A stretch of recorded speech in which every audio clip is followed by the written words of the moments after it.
तो एनटीपीसी जो भारत की सबसे बड़ी बिजली कंपनी है, उसके तिमाही नतीजे आ गए हैं। अब ये जो बड़े बड़े आंकड़े हैं, इनका असल में मतलब क्या है? चलिए इस पूरी रिपोर्ट को ना जरा आसान भाषा में समझते हैं। तो सवाल यही है कि भाई एक इतनी बड़ी पावर कंपनी का प्रॉफिट अगर उछलता है तो इससे मार्केट और इन्वेस्टर्स के लिए क्या मतलब निकाला जाए। आइए इस रिपोर्ट की जो खास बातें हैं उन्हें एक एक करके देखते हैं। तो सबसे पहले बात करते हैं हेडलाइन नंबर्स की।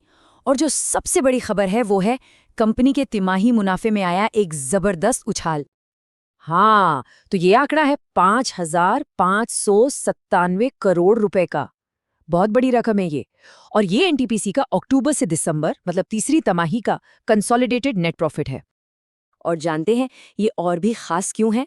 क्योंकि पिछले साल के इसी टाइम पीरियड से अगर तुलना करें तो ये मुनाफा पूरे 8% ज्यादा है। इसे एक बहुत ही मजबूत बढ़त कहा जाएगा। लेकिन देखिए, प्रॉफिट तो कहानी का सिर्फ एक हिस्सा होता है ना? पूरी पिक्चर समझने के लिए हमें रेवेन्यू मतलब कंपनी की जो कुल कमाई है उस पर भी एक नजर डालनी पड़ेगी। और यहाँ पर ना एक बहुत दिलचस्प बात सामने आती है। कंपनी का जो टोटल रेवेन्यू है, जिसे हम कंसोलिडेटेड रेवेन्यू कहते हैं, वो तो बड़ा है, लेकिन उसका जो स्टैंड अलोन रेवेन्यू है, मतलब सिर्फ मेन बिजली के कारोबार से जो पैसा आया, वो थोड़ा सा कम हुआ है। तो इससे क्या समझ आता है? यही कि एनटीपीसी के जो दूसरे वेंचर्स हैं, शायद उसकी जो सब्सिडरी कंपनियां हैं, वो काफी अच्छा काम कर रही हैं। अच्छा, अब किसी भी कंपनी की ऑपरेशनल हेल्थ को अगर समझना हो ना, तो एक टर्म है ईबिडा, उसे देखा जाता है। अब ये क्या चीज़ है? देखिए, आसान भाषा में ये बताता है कि कंपनी अपने असली काम से कितना पैसा बना रही है। इसमें से हम इंटरेस्ट, टैक्स ये सब हटा देते हैं। और अच्छी बात यह है कि एनटीपीसी का ईबीटी मार्जिन असल में बेहतर हुआ है। इसका सीधा सा मतलब ये है कि कंपनी इस तिमाही में अपने कोर बिजनेस से और भी ज्यादा एफिशिएंसी से मतलब कुशलता से मुनाफा कमाने में कामयाब रही है। चलिए अब जरा आगे बढ़ते हैं और ये देखते हैं कि ये जो मजबूत परफॉर्मेंस रही है, इसका शेयर होल्डर्स को क्या सीधा फायदा मिला। तो कंपनी के बोर्ड ने हर एक शेयर पर ₹2.75 का दूसरा इंटरिम डिविडेंड देने का ऐलान कर दिया है।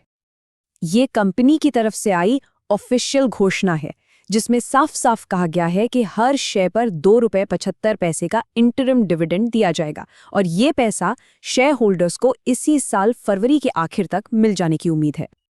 अच्छा, इसे इंटरिम डिविडेंड क्यों कहते हैं?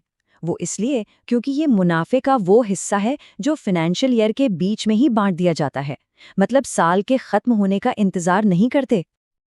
तो प्रॉफिट बढ़ गया, इन्वेस्टर्स को डिविडेंड भी मिल रहा है, सब कुछ तो बढ़िया लग रहा है ना? लेकिन शेयर बाजार ने इस पर कैसे रिएक्ट किया? बस यहीं पर कहानी में एक छोटा सा ट्विस्ट है। हुआ ये कि जिस दिन ये रिजल्ट्स आए, एनटीपीसी का स्टॉक असल में 1% से थोड़ा ज्यादा नीचे गिरकर बंद हुआ। अब सवाल ये उठता है कि इतनी अच्छी खबर के बाद भी स्टॉक नीचे क्यों गया? भाई ये तो थोड़ा अजीब है ना? इसका जवाब शायद अनाउंसमेंट की टाइमिंग में ही छिपा है। देखिए, सबसे जरूरी बात है टाइमिंग की। ये जो नतीजे आए ये शेयर बाजार बंद होने के बाद आए, तो जाहिर है इसका जो असली असर है वो तो हमें अगले ट्रेडिंग दिन पर ही देखने को मिलेगा। और इसीलिए कहते हैं कि एक दिन के उतार चढ़ाव को देखकर कोई फैसला नहीं लेना चाहिए। जरूरी यह है कि हम जरा जूम आउट करें और स्टॉक की लंबी कहानी को समझें। अगर हम इस रिपोर्ट के आने से पहले देखें तो पिछले एक महीने में ही स्टॉक करीब 9% चढ़ चुका था और पिछले एक साल में लगभग 9.6%। तो मतलब स्टॉक में पहले से ही एक काफी मजबूत मोमेंटम बना हुआ था। लेकिन असली कहानी वो तो 5 साल की परफॉर्मेंस में छुपी है। जरा सोचिए, पिछले 5 सालों में इस स्टॉक ने लगभग 300% का जबरदस्त रिटर्न दिया है। और इसी तरह के शानदार परफॉर्मेंस की वजह से इसे मल्टी बैगर स्टॉक का खिताब दिया जाता है। ये टर्म उन शेयरों के लिए इस्तेमाल होता है जिन्होंने इन्वेस्टर्स के पैसे को कई गुना बढ़ा दिया हो।